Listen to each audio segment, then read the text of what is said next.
ګرانو کتونکو سلامونه کوم. الف خان شیرپوی یم او د یو سیاسي ویلاګ سره چې څه مصروفیات زیات دي، څه چې کوم دی نو وټساپ هم بند دی،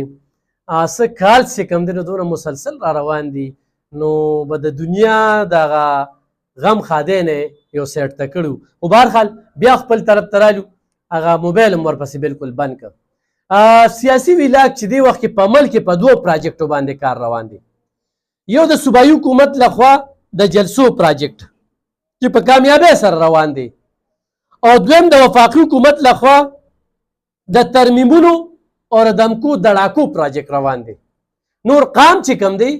هغه ښه ټیک ټاک ارزاني ورسره چې کوم دی نو مراعات ترقی عمل دا بس ټیک ټاک دی، دا دی سیاستدانانو ته او دغې ته هېڅ حاجت نشته. نو یعنې دوه پراجیکټه ډېر لوی پراجیکټ روان دي. زمونږ چې په کومه صوبه کې ژوند کوو هغوی د جلوسونو او د جلسو دغه پراجیکټ دی. اول ته وفاق کې چې کوم صاحبان ناست دي نوړی او چودو په دمکو دړاکو په ترمیمونو باندې، او بیا ورسره پوزیشن چې کوم دی نو هغه کټ خپه وي او هغې کې چې هغه پانه ورکوي نو هغه د وفاق سره د پانې کردار ادا کوي، نو هغه پشتي ورکوي په مختلف جامه کې، او خبرې کېږي مو تا ته شنو سره باغونه ښیي، خو کار به کم کېږي چې کم هغوی غواړي. د قوم مسله ختمه ده. بله زه یو خبره کوم، پرون په لاهور کې د پاکستان تحریک انصاف جلسه وشوله او کامیابه جلسه وشوه. پوخان او ماهرین وایي چې تر 45,000 پورې خلکو په دې کې ګډون کړی. اوس دغه جلسه په لاهور کې په یو داسې میره کې ایښودې وه چې په تاریخ کې په دغه ځای کې جلسه نه ده شوې. نو زه حیران یم چې جلسې له ځای هم ورکوي د زخرو بوټ یا لږ او یا ډېر، نو چې موقع ورکوي او جلسه کې نو بیا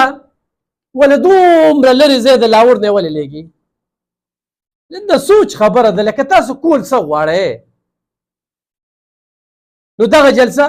وشوله، ښه په کامیابۍ سره وشوله. زمونږ د پښتونخوا هم غټ غټ جلوسونه د امپیګانو ایمنیګانو د وزیر اعلی په قیادت کې لاړه، اگر چې وزیر اعلی ته کې تقریر ونه کړی شو ځکه چې په هغې پابندۍ وکړم نکات چې نو دغه نکات په نورو جلسو کې خو هم وي، خو په دې کې زیات خبرې دغه وي چې مخروران به نه راځي، وزیر اعلی خبرې به کوي هغه به معافي غواړي، دا پکې یو څو خبرې چې کوم دی نو زیاتې وي. نو خو چېرې دا جلسه په مینار پاکستان کې وه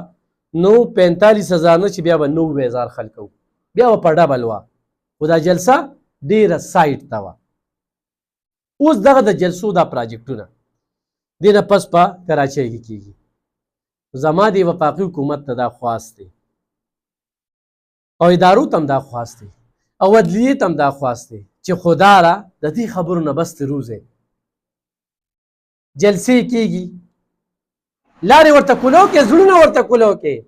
قام ولې هغوی سره ولاړ دي؟ څه وجه ده؟ دا ستاسو د غلطو پالیسو په وجه باندې. دې کې بل هېڅ هم نشته. نور په دې ملک کې سزا او جزا شته دی نه،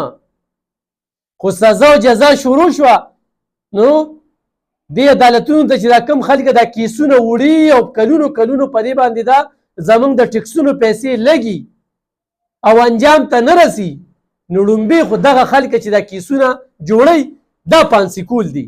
د دوی په ضد باندې کاروایي کول دي. تر اوسه په چا باندې غلا ثابته نه شوه، مل لوټ شو، دایمي قرضداري کېږو یو هم چې کوم دی نو غل نه ثابتېږي. لکه دا کومه خبره ده. نو ګرانو کتونکو زړه کې مې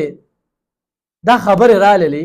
چې په ملک کې 2 پراجیکټ روانې دي او د انتقام سیاست روان دی او د قوم بالکل توجه نشته دی، او خو څومره د سپرنګ له دا وفاقي حکومت زور ورکوي که نو دا به داسې جغ سره راځي. نو پی ټي آی پې داسې جغ سره را روانه ده، او پی ټي آی چې کومه ده د هغوی کارکنان او جلسې به روز تر ورځه دا مضبوطې وي. دا د ستاسو د دغې غلطو پالیسو په وجه باندې پرېږدئ، او خو عمران خان څه غلا کړي وي نو را واضحه کې تاریخ په تاریخ، تاریخ په تاریخ، تاریخ په تاریخ فیصله هم نه کېږي. ته به نه راځې اټک نه دغه دلته کې به دې وایي ته به نه راځې. دا کمې خبرې دي. زمونږ صوبه داره یرغماله پرته ده، ټک کار پکې نه کېږي. سکولونه، هسپتالونه، لارې کوڅې روانې وي، جاړې نظام درخم برخم د زکات نظام چې کوم دی په فروری کې الیکشن شوی دی بالکل د زکات هغه دفتر بند دي بیت المال دفتر دلته بند دي دا څه وجه ده د وزیر اعلی صاحب فوکس په جلسه دی چې جلسه به څنګه کامیابوم او جلسې له به څنګه ځم او څنګه به د دوی دا کړک ماتوم او د هغوی کار دی چې جلسه به نه کېږي دی به نیسو دی به نیسو پی ټي آی 45,000 خلک راغونډ کړل زیات خو تر اخري ټیمه پورې یو شپه پاتې وه چې ټیم نو ځای نو مقرر او دی هم ګیرو یو دی هم ګیرو یو دی هم ګیرو دی هم ګیرو د هغې باوجود هم تاسو له په زرګو کارکنان راغونډ شو